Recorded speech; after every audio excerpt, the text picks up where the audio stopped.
We're live. Hello. Welcome to Brandverse, second episode of the week. Which blockchain is best? Brandverse Lunch Hour. I'm your host, Roman Chironi, with my co-host, Mina Salib. And today we'll talk about multi-chain kind of ecosystem. We'll talk about some of the plays we're making, catch each other up on what's going on. We have different bags and on different chains doing different things. And it's cool. There's a lot of opportunity out there. So GM. Yeah, I like it. It's a different vibe this week. I feel like it's a little quieter. Yes. A little quieter, a little healthier. I feel like we're just waiting for like a breakout, like people are just, like things are picking up slowly but steadily. There's not like real crazy there's not a big craze like there was 2 weeks ago, but I like it. I like where we're at. This is all pre-rate cuts. This is all pre-Bitcoin 100K. This is all pre all that stuff. So yeah. And before we start the show, as you know, this is not financial advice. We get on here, we talk about everything that's going on in the Web3 ecosystem. There's a lot of great things happening. There's a lot of crazy things happening, as always. But we're here to chat with you about it.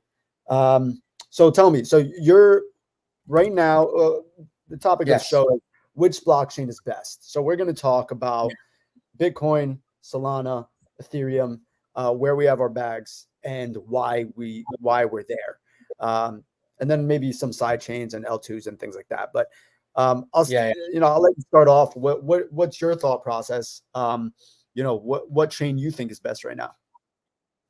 Well, I think that it's a complicated question. I don't know which one is best necessarily. Which one I'm most active on is like really where the volume is. I just want to give a shout out to you, by the way. You're so back on Twitter. You're so back. I mean, that was a massive tweet from the young man. And by back, he means one tweet in the last 24 hours. That's right. And but you got like hundreds of impressions, no, thousands of impressions. You muted yourself. Oh, sorry. I didn't even check. I just tweeted. I was like, oh, this is something interesting I want to talk about. So yeah, I just, why I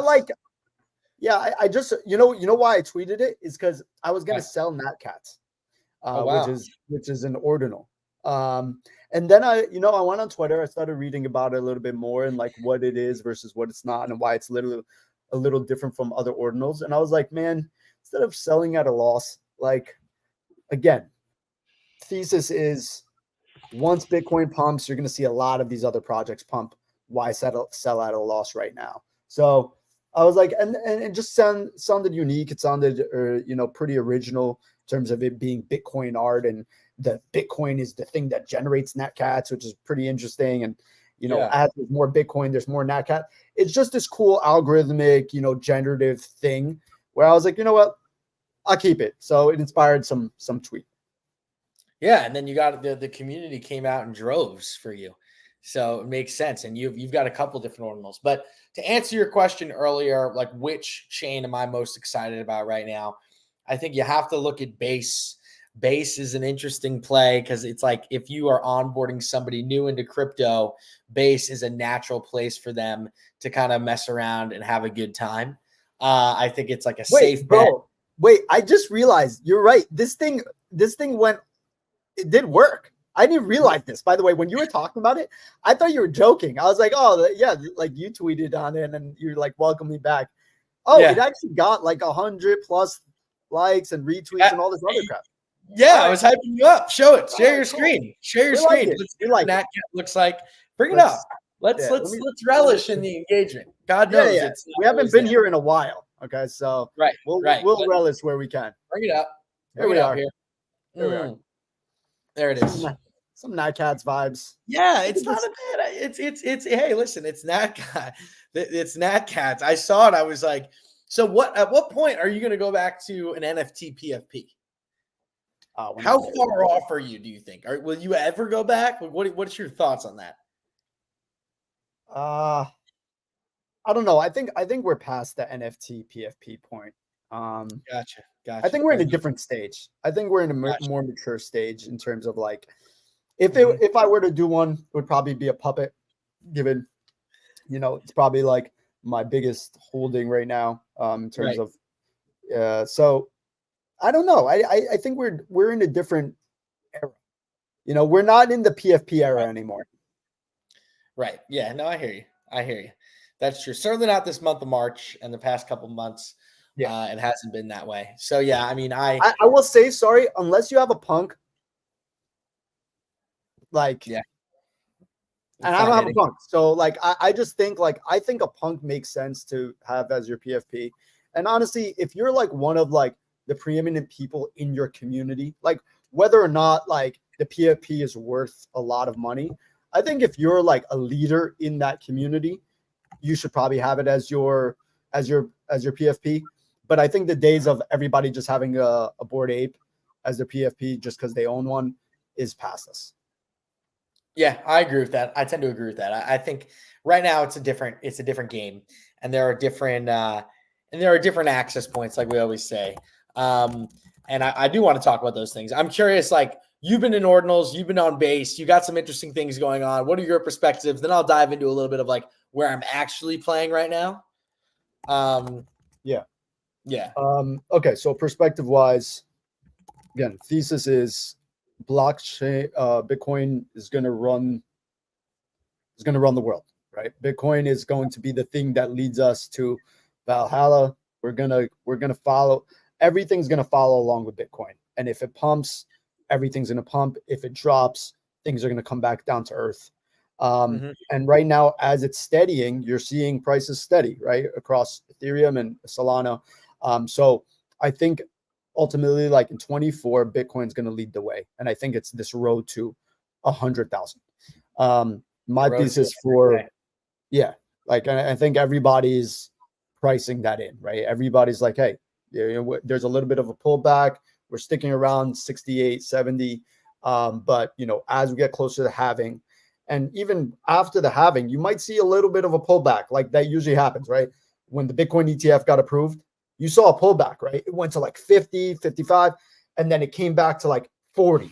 And it went to like 39. And people are like, oh my God, this is a disaster. It's like, calm down. Like just wait for inflows. And then you're going to start seeing this pump up a little bit. So, and I think that's what happens. And then, my ordinals thesis, and if you don't know what ordinals is, it's basically, NFTs on the Bitcoin blockchain.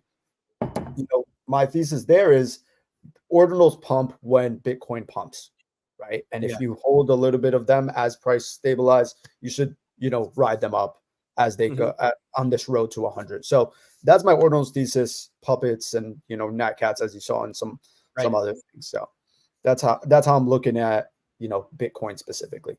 And then we can talk about base in a little bit. But what are your thoughts?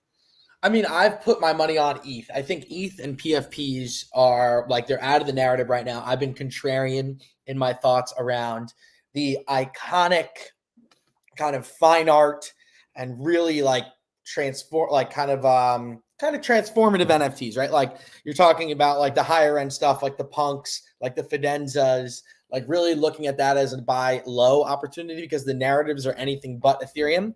But it seems like all the L2s that we're bullish on and the ETF that could happen leaves a lot of upside for all that. Like the L2s are built on Ethereum. So for me, I don't think that detracts from Ethereum. Like, in fact, I think it adds to it. And I think that punks still remain at the top. So for me, I have an Ethereum bag that's like my core position. And I'm really excited about the ETH ETF. I think it's a when, not if. Will it be in May? I have no idea. But will it be someday? I think so. There's just too much money to be made. Even if it's a security or not a security, it doesn't matter. Larry Fink is all over it. The CEO of BlackRock, like Fidelity just filed for a spot ETF.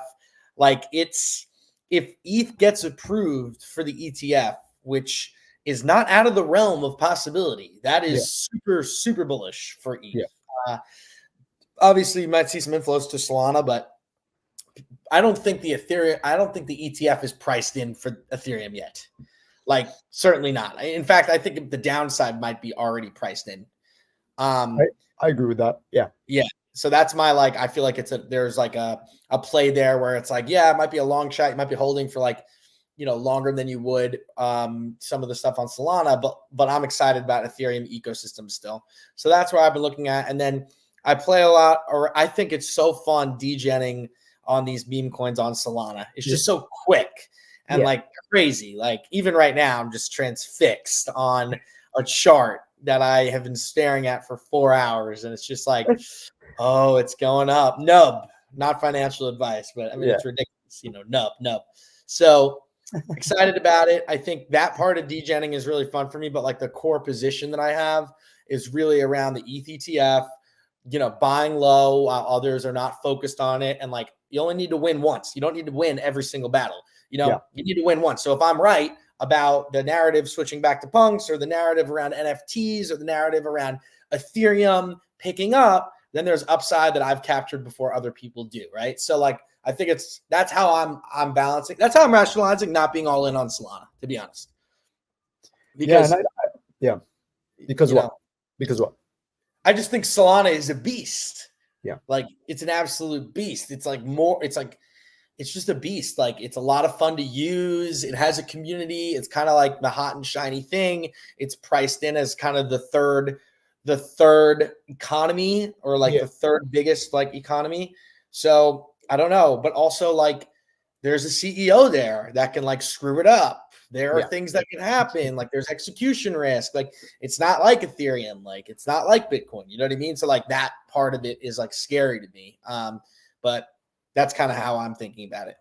Yeah. And I think the fact that there is a CEO, like it kind of de-risks it a little bit for me, right? Where they can make changes and improvements much quicker. I do also think it kind of caps the upside there, in terms of, I do think the decentralized nature of Ethereum and Bitcoin, the upside's just tremendous. And that's why also it allows for the ETFs, right? I do think if you centralize these things, it doesn't allow for that, right? So, I do like, but on the Solana point, Solana is the thing that I, when I talk to my non-crypto friends, I'm like, hey, look, you want an easy double or triple, it's probably a Solana, right? Like it's just easier to get there to a 400, 500 than Bitcoin going to 140, right? Or Ethereum getting to whatever, especially with the volume we're seeing on the meme coins and stuff like that.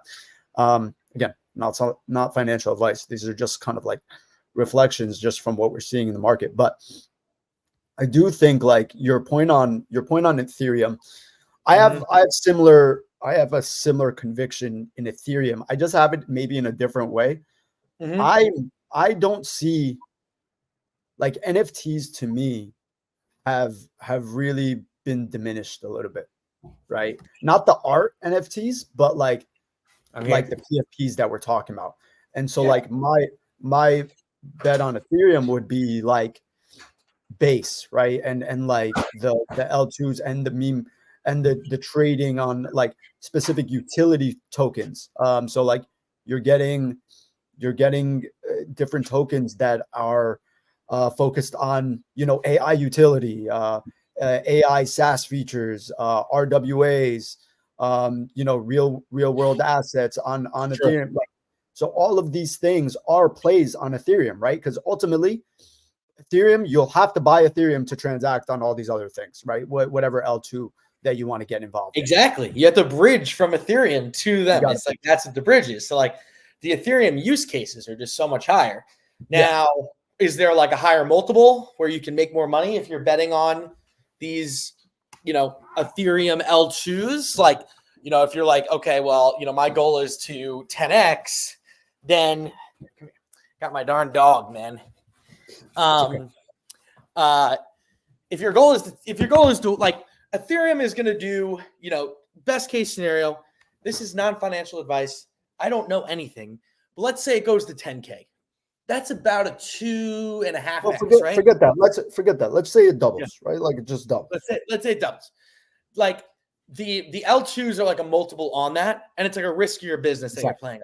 Right. So it's like, for me right now, it's like worth exploring the L2s and getting an idea of like the same way we look at NFTs, right?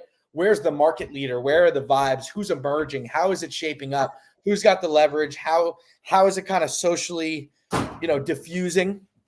And where do we go from there? So like right now, it's still very unclear. Like you got Optos, SWI, and those are L1s. And then you have like the L2s like Polygon and Blast.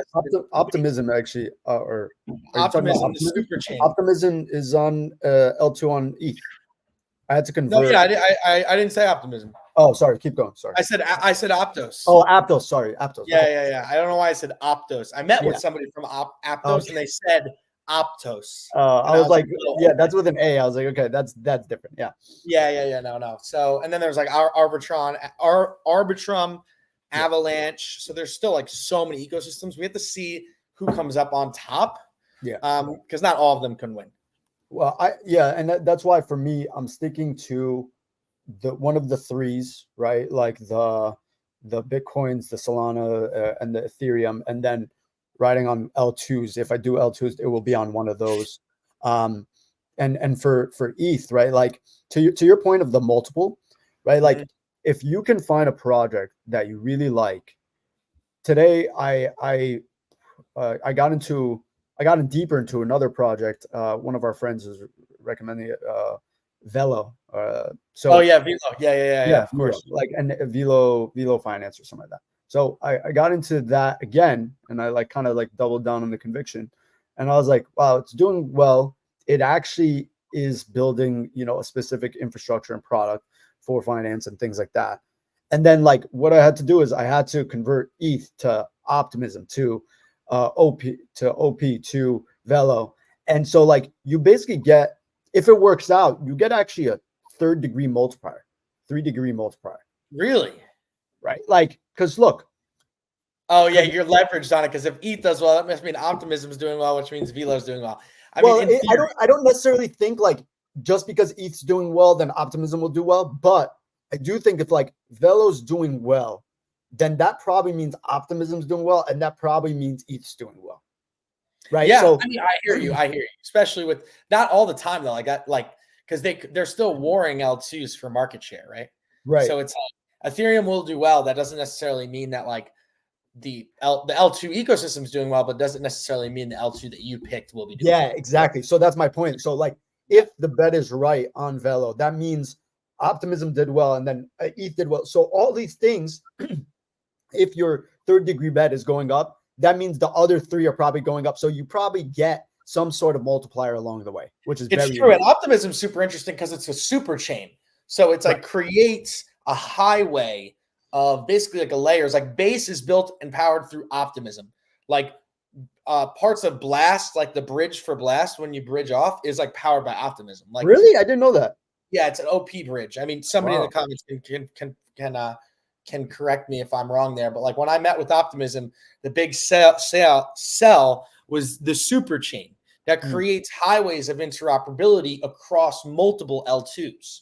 So you don't have to do all these different bridges. It's powered by Optimism. So something interesting there to think about when, as somebody who, you're exploring the OP ecosystem. Yeah. And for me, like the reason why I'm like, okay, well, I got back into this, got pretty excited about it through like the meme coin craze.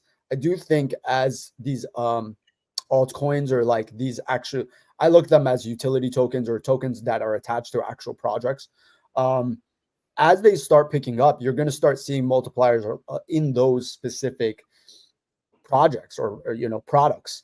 So I do think the momentum will shift. I don't think memes are going away, and I think you can find winners in each of the specific, L2s or L1s. But I do think like I do want to find actual utility based projects that I believe in long term. And that's why I'm trying to pick up bags in those before they hit. What's the deal with DGen? Because you have this nuclear bag that's just burning through the roof. Like every day you wake up and it's just, I feel like worth more and more. Like what is DGen? Yeah. I actually got into DGen pretty late. And I think the reason why I got into it, I was like, wow, this is another meme coin. I don't want to do this. Like, I already picked whatever I think to be the winners, and I'll look back in like a month or two and see what. Actually, I check it every day, but like I'm trying not to move from the position for like a month. But Degen was interesting because it seems to be the utility coin for Farcaster, and Farcaster is basically a Web3 social media network, and with a lot of momentum. People really like it. And people seem to be using Degen as a way to like tip. Imagine like tipping on Patreon, right? Or tipping on. Yeah, it's like the payments. It's like payments on Farcaster. Yeah, so essentially you're making a bet on not just Farcaster, but anybody else that wants to use Degen as their token. And so like for that reason, it's not a meme coin token. It actually is not. a utility token. Yeah. It's a utility token. I read a tweet by G Money, and G Money is like, I don't invest in meme tokens, but I like Degen because it feels like this L3 token, right? That's built off of the back of these other things, and there's a lot of utility around it. Yeah, I like that. I mean, me and my dad actually, like my dad has been red pilled beyond belief in the last couple weeks, and he's been really great at researching some of the more interesting use cases for utility. And we were talking kind of like about RWAs and doing some research on that, but about also a game that's coming to console. It's called Gunzilla on Avalanche. Yeah. And they raised $30 million on top of another multi-million-dollar round that they had earlier. It's literally launching on console. And then essentially GUNZ is the software that allows for the interoperability of your NFTs on and off platform. It's like basically like, hey, listen, by the way, Nub is pumping, man. I'm sitting here, I'm trying to keep a straight face, but it is absolutely anyway. Hey, when you find a winner, you got to be excited about it. Yeah. I mean, I got to dance a little bit. I'll be hyping it up a little bit. So Coinzilla is really interesting because it's like, oh wow, we have the optionality when it comes to NFTs on and off chain. You can use the coins that you earn in game to, I'd imagine, obviously spend it on different skins in game if that matters to you, but also cash it out to fiat. Or cash it out to money, which I think is really cool. And there's multiple games that they're in development that are pushing out. But there's like a first-person shooter battle royale that's coming out. So like the stuff that's being shipped compared to 2021 is so much doper. It's like so much cooler. Yeah. Because like we've been like talking about this, you and I, for years now, right? Like what will be the breakthrough use case? How can we leverage this to be like more serious than just a picture on the internet? Like, and I think we're seeing that. Yeah, when we were talking 21, we were looking at things like NFT World. They were going to be the Minecraft of Web3 and Sandbox and Decentraland and all these people that wanted to come out with these games and these metaverses and all this stuff. And we're like, okay, it feels like just pixelated stuff that you just walk around and try to pretend like you care. Right. And nobody really did. Like it just wasn't fun. So to your point, like you're getting these things that are being shipped now that feel fun, right? Like, hey, this is the first iterating, right? They tried it failed, the market did, and now there's like more new things coming out, like iteration, like to your point, like selling land on a game and having people just hang out. Thought like in theory sounds great in 2021, but now we realize like there are still tenets of normal video games that we need to have congruent in a Web 2 and Web 3 experience. It doesn't matter just because you're in Web 3. You're not going to sit in an empty room with two other random dudes and just be like, metaverse, man, this is awesome, right? Like, and the main difference is, so you do a lot of the same. You'll probably be able to do a lot of the same things you'll do on a Fortnite or things like that in these Web3 games. But the main difference is you can convert out to fiat directly, right? Like that would be the point, right? Where you don't have to go and trade your skin on some off-channel website or in the DMs on Discord and get shafted and stuff like that. Shout out to Pasha Rigger. I haven't seen that guy in a while. I miss you guy. He's in the comments. Appreciate you. You're hanging out with us. What's up, Pasha?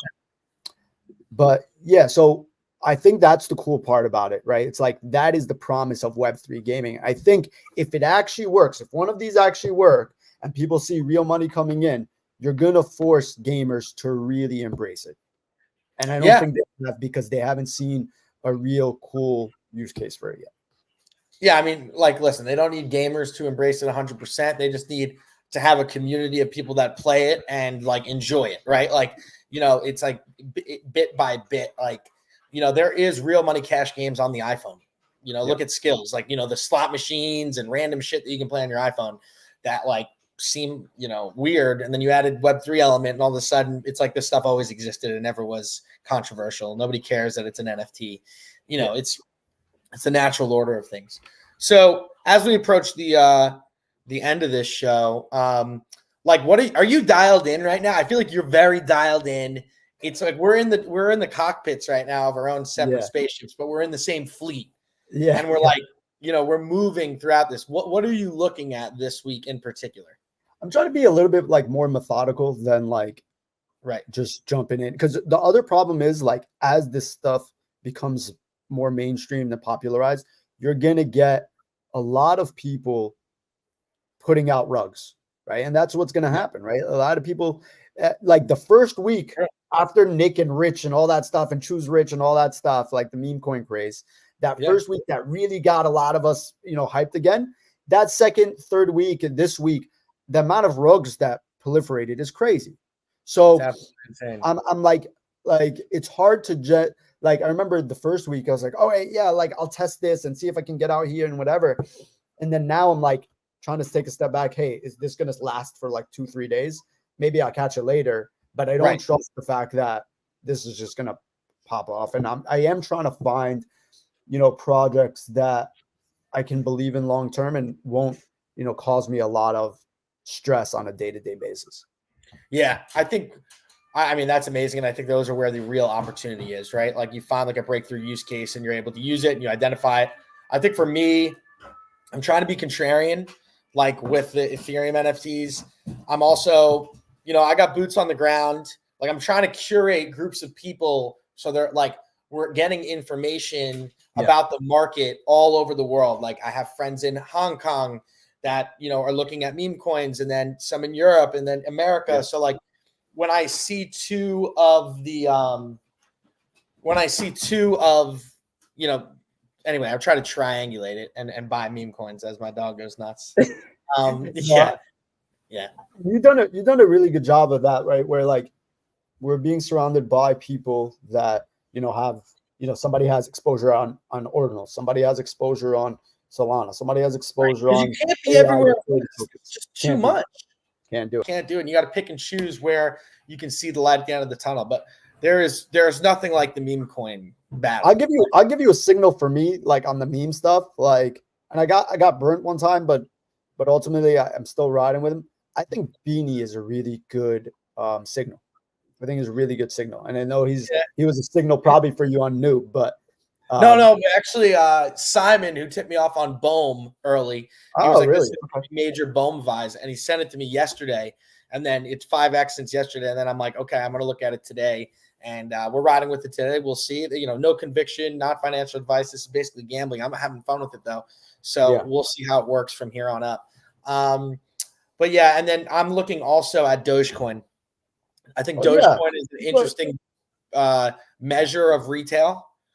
I bought a small bag. I actually converted a small bag of Solana into it about a month ago now. Where I'm just like, nice. We'll see what happens. We'll see how much attention this gets. And to your point, right? Can keep going with that idea of like the mainstream meme coin, because I think that's. Yeah, I mean, it's just like an interesting like kind of metric into like, because like it's like. It was listed on Robinhood, like infamously was announced on SNL by Elon. It's tied to Elon. Like, it is the meme coin. Like, that's the most famous in the world. Like, Dogecoin is really the only meme coin that people know. So it's a good kind of indicator of like where retail is at during this cycle.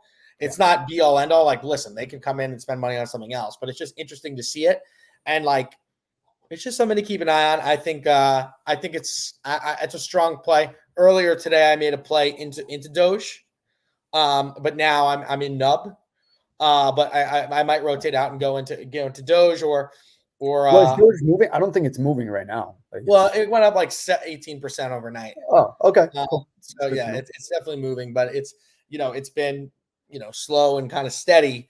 But it could be $1. You know what I mean? By the end of this, all said and done. Yeah. And I think I'll give you my bull thesis for like meme coins on Base is that if Coinbase ever decides that this is going to be a real revenue driver for them, they can just take a couple of their top performing Base tokens and put them at the top or some sort of hot list or some sort of whatever list and really start moving volume. And that's why I'm like, I'm going to just hold it, see what happens. Cause you would think, but like the people who are using the coins that are already on Base are already part of the Coinbase ecosystem. So like maybe they try to prop up their people and like list tokens quicker, but really they're trying to get market share from Binance. So like it's really the coins and things that are popping up in other ecosystems that way they want. Maybe I'm wrong. This is my take. Maybe. No, because like for BOEM, for example, like whoever can get it, like obviously like Coinbase is the slowest because it's the most compliant, the regulated prison. But like 25 years. We'll talk about that after, but keep going. Yeah. So anyway, my view on that is like, yes, I understand like they want to like prop up, the Base founders so they get richer, right? But really they want more people using Base and using Coinbase. So like if there's a huge meme coin like Dog with Hat, I think they'd be more inclined to list that than they are DGen, the Farcaster one. Like just from a UA perspective, in my opinion. Maybe. I don't know. I think it can go either way. I think it could be, hey, we're going to ride our own versus list other ones. Or it goes the other way of what you're saying where, hey, we want to acquire those people. But the question is, if those people are they already have the token, why would they come and trade it on Base anyway? I mean, on Coinbase anyway. Yeah, that's another great point. So right. There you go. Like, I think either way, like I do think though, because it is moving a lot of volume for them, right? And it ultimately they want Base to succeed as much as possible. Your Base is so much better than the NFT marketplace. Like Base is an actual it's like an ecosystem, like a budding. It's what the NFT marketplace should have been, right? And never became. Yeah, exactly. Probably the greatest failure of Coinbase at this point. But overall, before we conclude, I want to just shout out SBF, Sam Bankman-Fried, officially got 25 years. Shout out to him. 5 years. Yeah. Jeez. Really, what do you think about that? Too high, too low, perfect? What? I thought he would get less. I thought he's super well connected and he would figure out how to lower that sentence. But shout out to them. I gave him 25 years. I think it's just right personally for me. I think it was really egregious. Mm-hmm. But at the same time, like I've seen white collar crime not get a significant amount before. So I'm like 25 years. That's solid. Yeah. I mean, listen, I don't really have a strong opinion on this at all. I knew it was going to be more. People were telling me it was going to be 2 years, 3 years. I'm like, this guy's in crypto. Like this guy made an embarrassment of politicians and donations. I had expected a hefty sentence, but closer to 12 than 25. And you just move on. Honestly, I'm happy that period's over. We can put it away and we can move on from him and that whole thing. I mean, he ruined a lot of people's lives, and then just ancillary stuff like being in the industry when like FTX went down and crypto.com. I mean, the FTX arena and all the celebrities got scammed. Everyone got sued. Like it was some of like the darkest days that I've experienced in crypto, where it's just like it also made business partnerships so much harder. It's like, well, I don't want to be around. Like, I don't want to associate. I don't want to. It's like, I saw what happened to Steph and Shaq and all these other people, Tom Brady. And you're like, yo, that sucks. Like, he kind of ruined a good thing for the industry. And it's not just him, right? Like, we had a lot of, especially at that time, there was like people, and applications getting taken down, being over leveraged every day. And so it's like, yo, we need a whole reset. I think we had a good reset. And, I'm happy. I'm happy we're on the other side of that. Me too. I'm happy with it too. And we'll see what this, like for me, I'm like looking ahead, like Ethereum ETF, we got the election, we got the rate cuts, we got the halving, just a lot this year. It's going to be a packed year. It's going to be a volatile year, but I think it's going to be a positive year. And I've maintained that. I think who knows where we're at next year. I'm not going to think that far ahead. Right now, I like where we're at. Deep in the game right now. it's paradise. This is what we do this for. I'm really interested to see what happens when rate cuts happen. When is that? It was supposed to be in the summer. It was supposed to be in like June. I think initially it was supposed to be May. Then it was June. Might come around this happens also around elections, right? Like I know, yeah, they're gonna cut it before the election for sure. Yeah, so it could be something like that. So we could get it in September or August. I don't know, but like my point is like if we're at these numbers right now, like do we really think it's going to take Bitcoin what are we in March? Like 4 or 5 months to get to 100? Like there's a lot of momentum right now, so I don't really know. I would like to see it like we chilled out a little bit. Like I think like slow and steady. Let's get up. Let's pump. Let's have a good time. Let everybody come on board. Anybody who was in crypto during the bear market should be able to get out of here with a little win under their belt before everyone else shows up. I think still retail and people are pretty hesitant. I think about coming into crypto. Obviously, some of the more adventurous people in my life are taking it, but it wasn't like what it was in 2021, where I had friends of friends onboarding and signing up for Coinbase, trying to find their passport and take a picture when we're on vacation. Like, you know what I mean? Like it's not at that level of mania yet, which is fine. We may never get there, but I'd love a breakthrough use case. That'd be a lot of fun too. I think the RWAs would be really cool. Yeah, I think so. If we get there around like with something like that, I think it'd be really cool. And it's pretty cool to see BlackRock, really financialize a lot of this stuff. I think there would be pros and cons that come with that, but it's definitely providing a lot of the right stamp of approvals to actually get these to get Coinbase past the regulatory hurdles and all this other stuff. So yeah, we'll see about that. And Coinbase is ongoing. They're our golden goose. So we're a Coinbase pod. Oh yeah, we wish them. Yeah, we wish them well. We wish them well. All right. Anything else you want to cover before we regroup? I think we're good. We'll see you guys back here. What, Tuesday? Tuesday. Yeah. Mm-hmm. Oh, next week NFT NYC, by the way. So wow. I'm gonna do a pod and then probably go to. Did you sign up for the Redbeard Ventures event? I'm hosting a big Web3 space event around the same time, unfortunately. Oh, darn. Okay, cool. We have like 200 RSVPs already, so that's cool. My God. Yeah.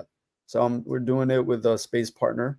So there's a lot of things going on next week. Excited to get back into like the energy of IRL and stuff like that. So should be cool.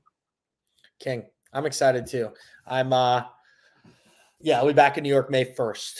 So we're back in New York. Thinking I'm going to go to Token 2049 in Singapore during the fall. I like it. And then don't know the rest of my travel for the rest of the year. I got to move, so that's been the main thing I'm focused on. And we're hosting some family. My mom's coming, and we have a cousin, Renee's cousin here. So it's been nonstop. But the market never sleeps. Neither do I. It's probably the reason why I look like this, people. Right now, do not sleep. You'll miss something. Don't sleep. Hell yeah. But shout out to Noob, by the way. Shout out to Noob. Yeah, you should consider it. We're high, man. We're a little. Let's go, Noob dance, baby. Do your dance. All right, man. yeah, dude, you gotta come in. You can't just dance and then not come in. We're dropping. I'm happy for you. I'm happy for you. To zero. I see the excitement on your face. I know. Hey, listen, it's a battle. It's a battle, man. I gotta hop in the shower just so I can't look away. Yeah, do your thing, bro. All right, guys. All right. See y'all. Chat to you next time. For watching. See ya.